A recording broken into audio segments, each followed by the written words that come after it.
Distinguished guests, ladies and gentlemen, to all the students and young people who are here today, to the people of India watching and listening across this vast nation, I bring the friendship and the greetings of the American people.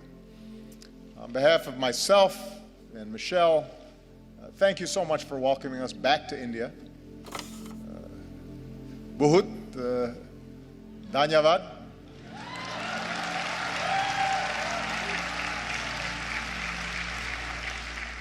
It has been a great honor to be the first American president to join you for Republic Day. With the tricolor waving above us, we celebrated the strength of your Constitution. We paid tribute to India's fallen heroes. In yesterday's parade, we saw the pride and the diversity of this nation, including the daredevils on their Royal Enfields, which was very impressive. Secret Service does not let me ride motorcycles, especially not on my head. I realize that the sight of an American president as your chief guest on Republic Day would once have seemed unimaginable, but my visit reflects the possibilities of a new moment. As I've said many times, I believe that the relationship between India and the United States can be one of the defining partnerships of the century. When I spoke to your parliament on my last visit, I laid out my vision for how our two nations can build that partnership. Today I want to speak directly to you, the people of India, about what I believe we can achieve together and how we can do it.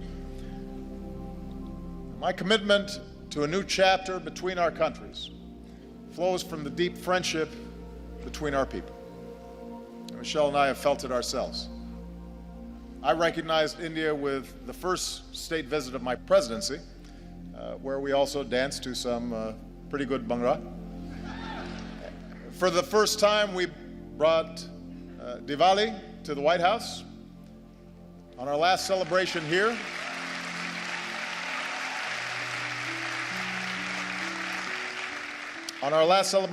we celebrated the Festival of Lights in Mumbai. We danced with some children. Unfortunately, we were not able to schedule any dancing this visit. Señorita, bude desho me. You know what I mean. So,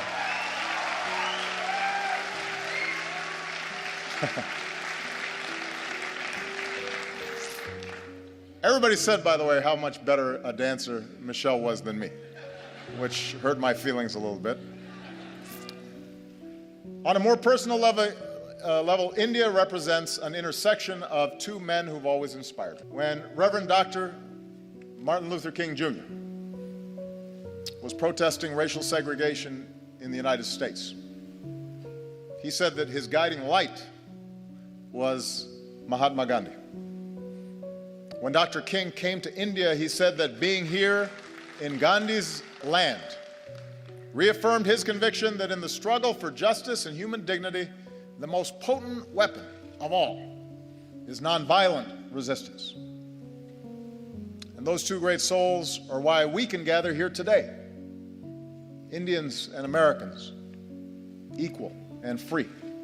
And there's another link that binds us. More than 100 years ago, America welcomed a son of India, Swami Vivekananda. And Swami Vivekananda helped bring Hinduism and yoga to our country. And he came to my hometown of Chicago. And there, at a great gathering of religious leaders, he spoke of his faith and the divinity in every soul and the purity of love. And he began his speech with a simple greeting: sisters and brothers of America. So today, let me say, sisters and brothers of India.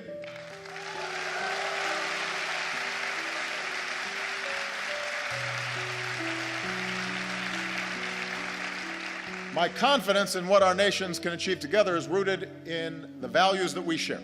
For we may have our different histories and speak different languages, but when we look at each other, we see a reflection of ourselves. Having thrown off colonialism, we created constitutions that began with the three same words: we the people. As societies that celebrate knowledge and innovation, we transformed ourselves into high-tech hubs of the global economy. Together, we unlock new discoveries, from the particles of creation to outer space. And we are among the few nations to have gone to both the moon and to Mars.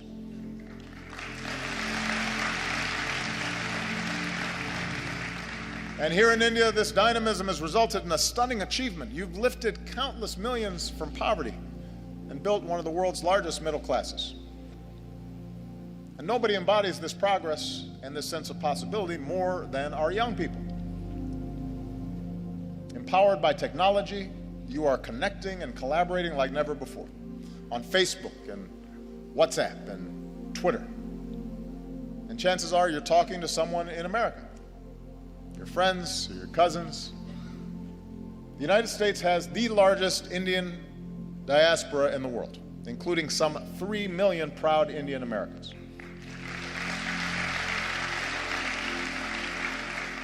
And they make America stronger, and they tie us together.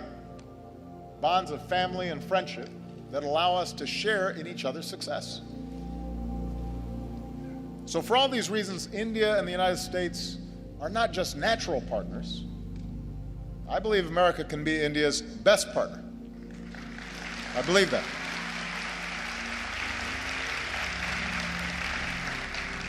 Of course, only Indians can decide India's role in the world, but I'm here because I'm absolutely convinced that both our peoples will have more jobs and opportunity, and our nations will be more secure, and the world will be safer and a more just place when our two democracies, the world's largest democracy and the world's oldest democracy, stand together. I believe that. So here in New Delhi, Prime Minister Modi and I have begun this work anew, and here's what I think we can do together. America wants to be your partner as you lift up the lives of the Indian people and provide greater opportunity.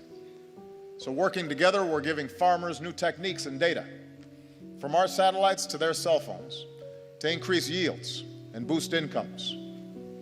We're joining you in your effort to empower every Indian with a bank account. And with the breakthroughs we achieved on this visit, we can finally move toward fully implementing our civil nuclear agreement, which will mean more reliable electricity for Indians and cleaner non-carbon energy that helps fight climate change.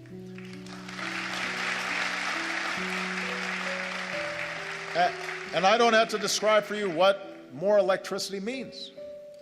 Students being able to study at night, businesses being able to stay open longer and hire more workers, farmers being able to use mechanized tools that increase their productivity, whole communities seeing more prosperity.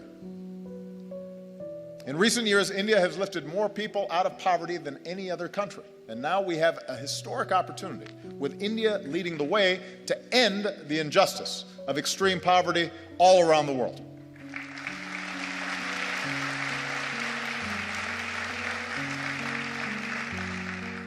America wants to be your partner as you protect the health of your people and the beauty of this land, from the backwaters of Kerala to the banks of Ganga. As we deliver more energy, more electricity, let's do it with clean, renewable energy like solar and wind. And let's put cleaner vehicles on the road and more filtration systems on farms and villages. Because every child should be able to drink clean water, and every child should be able to breathe clean air. We need our young people healthy for their futures, and we can do it. We have the technology to do it. America wants to be your partner in igniting the next wave of Indian growth. As India pursues more trade and investment, we want to be first in line.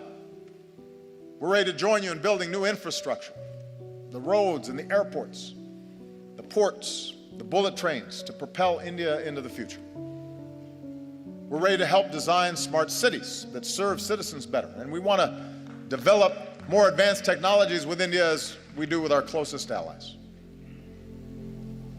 We believe we can be even closer partners in ensuring our mutual security. Now, both our nations have known the anguish of terrorism, and we stand united in the defense of our people. And now we're deepening our defense cooperation against new challenges. The United States welcomes a greater role for India in the Asia-Pacific, where the freedom of navigation must be upheld and disputes must be resolved peacefully. And even as we acknowledge the world as it is, we must never stop working for the world as it should be, a world without nuclear weapons. That should be a goal for all of us.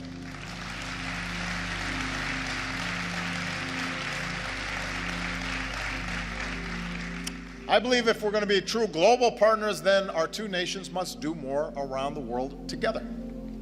So to ensure international security and peace, multilateral institutions created in the 20th century have to be updated for the 21st. And that's why I support a reformed United Nations Security Council that includes India as a permanent member.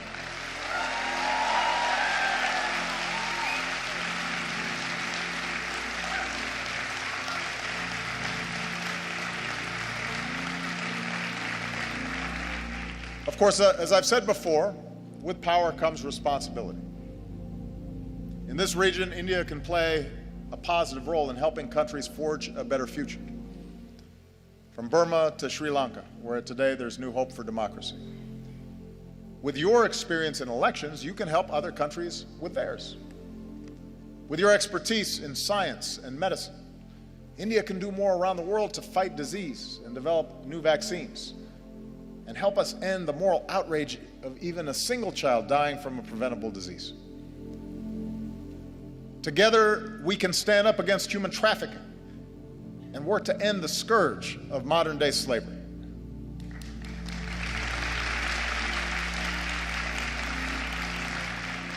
And being global partners means confronting the urgent global challenge of climate change. With rising seas, melting Himalayan glaciers, more unpredictable monsoons, cyclones getting stronger, few countries will be more affected by a warmer planet than India. Now, the United States recognizes our part in creating this problem, so we're leading the global effort to combat it. And today I can say that America's carbon pollution is near its lowest level in almost 2 decades. I know the argument made by some that it's unfair for countries like the United States to ask developing nations and emerging economies like India to reduce your dependence on the same fossil fuels that help power our growth for more than a century. But here's the truth. Even if countries like the United States curb our emissions, if countries that are growing rapidly like India, with soaring energy needs, don't also embrace cleaner fuels, then we don't stand a chance against climate change. So we welcome India's ambitious targets for generating more clean energy. We'll continue to help India deal with the impacts of climate change, because you shouldn't have to bear that burden alone. And as we keep working for a strong global agreement on climate change, it's young people like you who have to speak up so we can protect this planet for your generation. I'll be gone when the worst effects happen. It's your generation and your children that are going to be impacted. And that's why it's urgent that we begin this work right now. Development that lifts up the lives and health of our people, trade and economic partnerships that reduce poverty and create opportunity, leadership in the world that defends our security and advances human dignity and protects our planet. That's what I believe India and America can do together. So with the rest of my time, I want to discuss how we can do it. Because in big and diverse societies like ours, progress ultimately depends on something more basic, and that is how we see each other. And we know from experience what makes nations strong. Neha, I think, did a great job of describing the essence of what's important here. We are strongest when we see the inherent dignity in every human being. Look at our countries, the incredible diversity, even here in this hall. India is defined by countless languages and dialects in every color and caste and creed, gender and orientations. And likewise in America, we're black and white and Latino and Asian and Indian American and Native American. Your Constitution begins with the pledge to uphold the dignity of the individual, and our Declaration of Independence proclaims that all men are created equal. In both our countries, generations have worked to live up to these ideals. And when he came to India, Martin Luther King Jr. was introduced to some school children as a fellow untouchable. My grandfather was a cook for the British Army in Kenya. The distant branches of Michelle's family tree include both slaves and slave owners. When we were born, people who looked like us still couldn't vote in some parts of the country. Even as America has blessed us with extraordinary opportunities, there were moments in my life where I've been treated differently because of the color of my skin. Many countries, including the United States, grapple with questions of identity and inequality and how we treat each other, people who are different than us, how we deal with diversity of beliefs and of faiths. Right now, in crowded neighborhoods not far from here, a man is driving an auto rickshaw or washing somebody else's clothes or doing the hard work no one else will do. And a woman is cleaning somebody else's house. And a young man is on a bicycle delivering lunch. A little girl is hauling a heavy bucket of water. And I believe their dreams, their hopes, are just as important, just as beautiful, just as worthy as ours. And so even as we live in a world of terrible inequality, we're also proud to live in countries where even the grandson of a cook can become president, or even a Dalit can help write a constitution, and even a tea seller can become prime minister.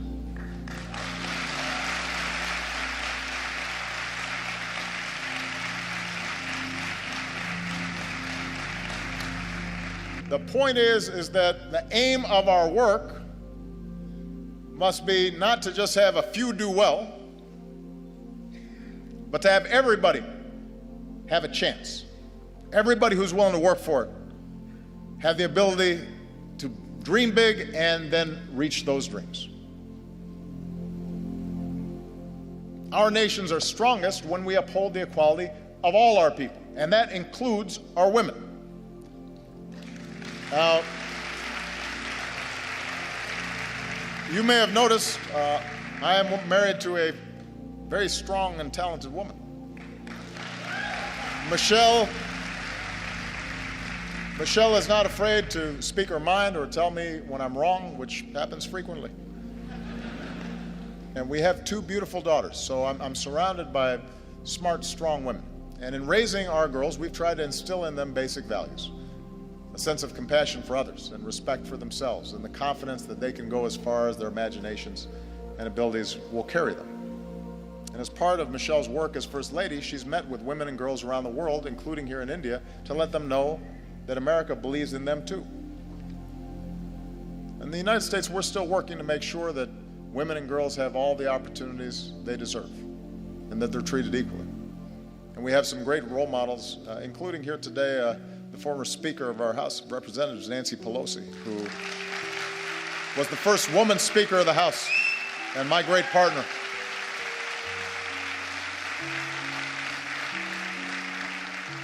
And here in India, it's the wives and the mothers who so often hold families and communities together. Indian women have shown that they can succeed in every field, including government, where many of your leaders are women.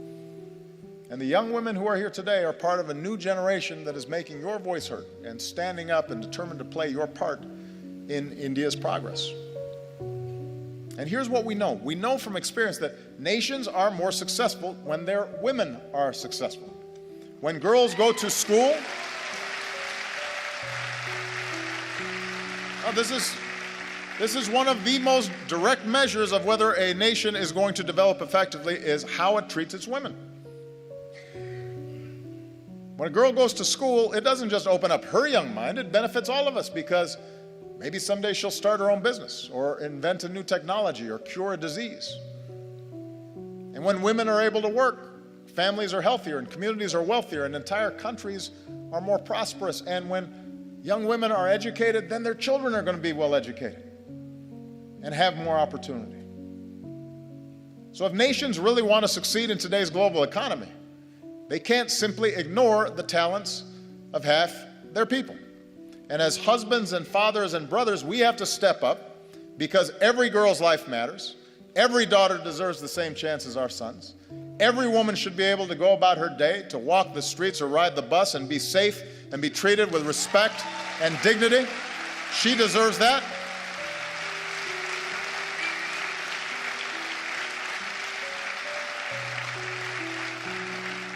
And one of the favorite things about this trip for me has been to see all these incredible Indian women in the armed forces, including the person who commanded the guard that greeted me when I arrived.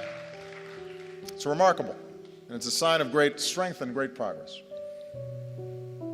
Our nations are strongest when we see that we are all God's children, all equal in His eyes and worthy of His love. Across our two great countries, we have Hindus and Muslims, Christians and Sikhs and Jews and Buddhists and Jains and so many faiths. And we remember the wisdom of Gandhiji, who said, "For me, the different religions are beautiful flowers from the same garden, or they are branches of the same majestic tree." Branches of the same majestic tree. Our freedom of religion is written into our founding documents. It's part of America's very first amendment. Your Article 25 says that all people are equally entitled to freedom of conscience and the right freely to profess, practice, and propagate religion. In both our countries, in all countries, upholding this fundamental freedom is the responsibility of government, but it's also the responsibility of every person. In our lives, Michelle and I have been strengthened by our Christian faith. But there have been times where my faith's been questioned by people who don't know me. Or they've said I adhere to a different religion, as if that were somehow a bad thing. Around the world, we've seen intolerance and violence and terror perpetrated by those who profess to be standing up for their faith, but in fact are betraying it. No society is immune from the darkest impulses of man. And too often, religion has been used to tap into those darker impulses as opposed to the light of God. 3 years ago in our state of Wisconsin, back in the United States, a man went into a Sikh temple and in a terrible act of violence killed 6 innocent people, Americans and Indians. And in that moment of shared grief, our two countries reaffirmed a basic truth, as we must again today, that every person has the right to practice their faith how they choose, or to practice no faith at all, and to do so free of persecution and fear and discrimination.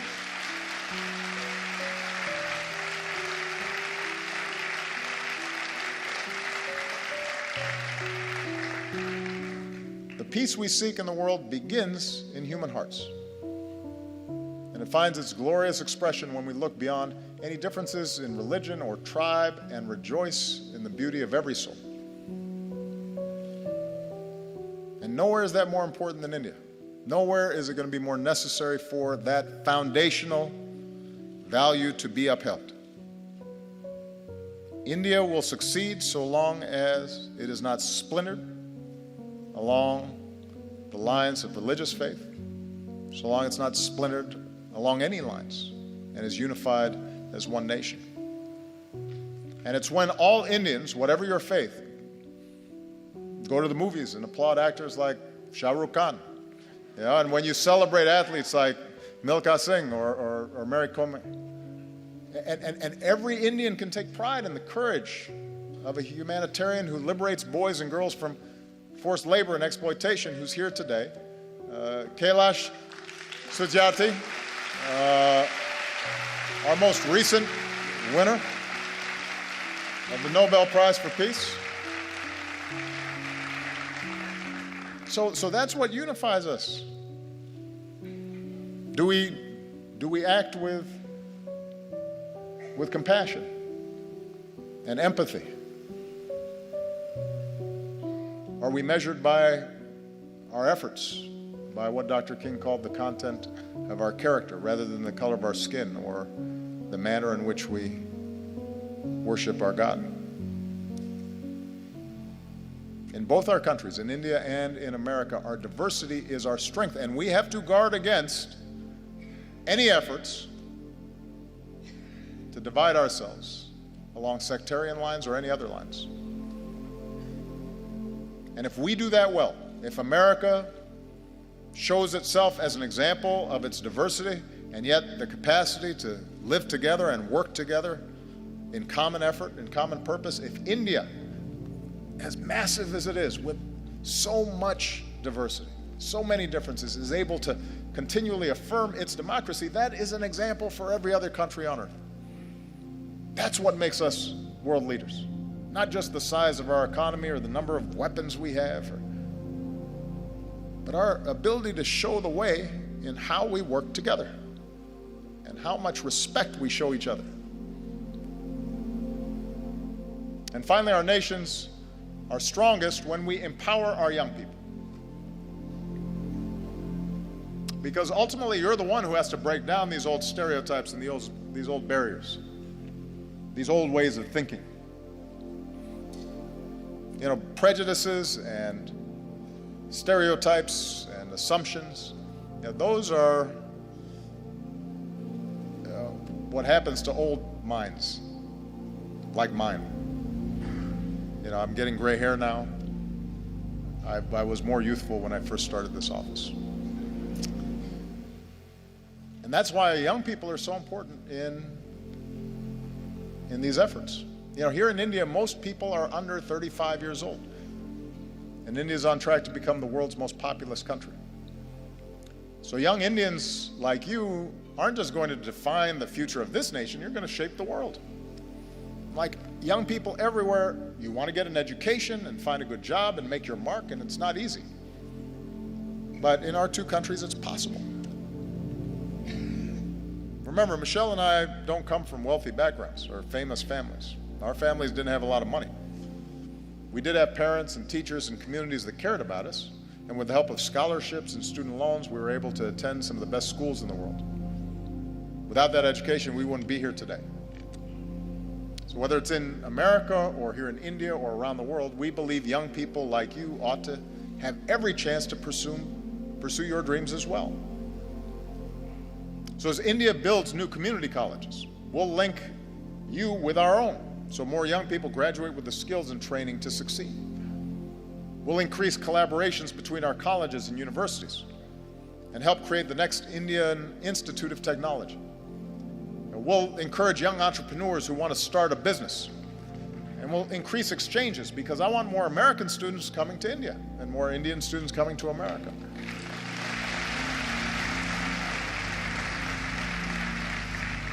And that way we can learn from each other and we can go further.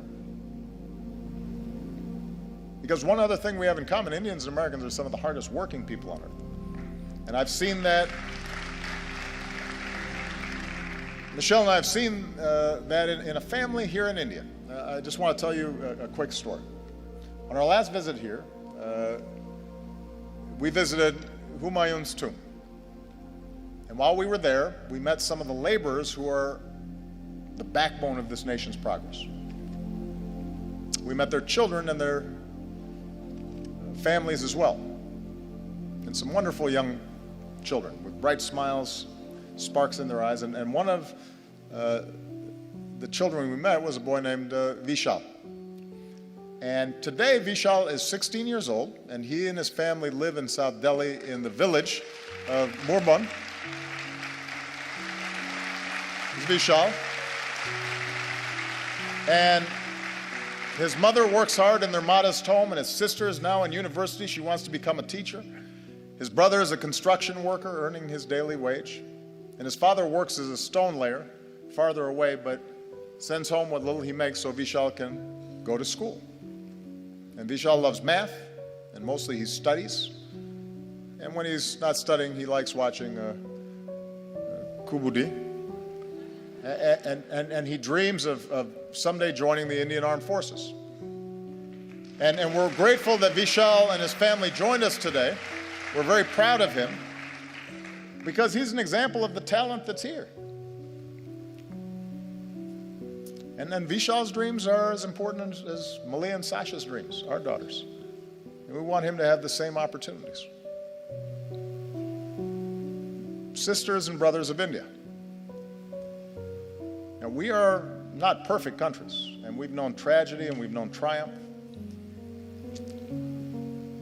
We're home to glittering skyscrapers, but also terrible poverty, and new wealth, but also rising inequality. We have many challenges in front of us. But the reason I stand here today, and I'm so optimistic about our future together, is that despite our imperfections, our two nations possess the keys to progress in the century ahead. We vote in free elections. We work and we build and we innovate. We lift up the least among us. We reach for heights previous generations could not even imagine. We respect human rights and human dignity, and it is recorded in our constitutions. And we keep striving to live up to those ideals put to paper all those years ago. And we do these things because they make our lives better and safer and more prosperous, but we also do them because our moral imaginations extend beyond the limits of our own lives. And we believe that the circumstances of our birth need not dictate the arc of our lives. We believe in the father working far from home, sending money back so his family might have a better life. We believe in the mother who goes without so that her children might have something more. We believe in the laborer earning his daily wage and the student pursuing her degree. And we believe in a young boy who knows that if he just keeps studying, if he's just given the chance, his hopes might be realized too. We are all beautiful flowers from the same garden, branches of the same majestic tree. And I'm the first American president to come to your country twice, but I predict I will not be the last, because as Americans, we believe in the promise of India. We believe in the people of India. We are proud to be your friend. We are proud to be your partner as you build the country of your dreams. Jai Hind. Thank you.